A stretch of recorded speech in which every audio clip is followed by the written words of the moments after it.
वाशिम जिल्ह्यातील 160 लघु प्रकल्प तसेच 2 मध्यम प्रकल्प आहेत. यापैकी जर बघितलं तर 2 मध्यम प्रकल्पात 20% आतच पाणी साठा आहे. तसेच 160 लघु प्रकल्प आहेत तर त्याच्यात जर बघितलं तर 18 ते 19%च पाणी साठा आहे.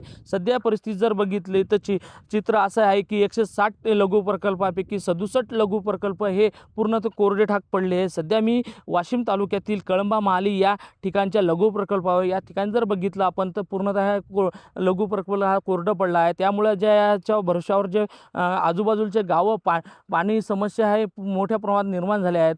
तसेच जर परिस्थिती बघितली उन्हाळी पिके मोठ्या प्रमाणात शेतकरी घेत असतात, मात्र सिंचनाचा मोठा प्रश्न उपस्थित आहे. सध्या इथं बघू शकतो आपण शेतकऱ्याने इथं पाईपलाईन पूर्ण केली आहे, मात्र याला पाणीच नाही. तर शेतकरी हा सिंचन कोणत्या भरोशावर करणार हे आपल्याला यावरून दिसून येते.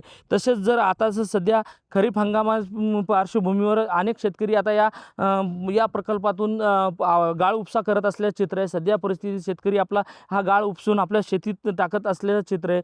अनेक ठिकाणी जर बघितलं तर या प्रकल्पात वारंवार पाणी साठा मोठ्या प्रमाणात घटत असल्याचं चित्र आहे. सध्याची परिस्थिती जिल्ह्याची परिस्थिती बघितली तर प्रत्येक प्रकल्पातील पाणीसाठा मोठ्या प्रमाणात घटत असल्याचं चित्र आहे. त्यामुळे येणाऱ्या दिवसात अजूनही 1.5 महिना पावसाळा बाकी आहे. त्यामुळे पावसाळ्यात लागलेपर्यंत अजून पाणी टंचाई किंवा सिंचनाचा प्रश्न निर्माण होणार आहे. कॅमेरामन सचिन राणेसह विठ्ठल देशमुख, TV9 मराठी, वाशिम.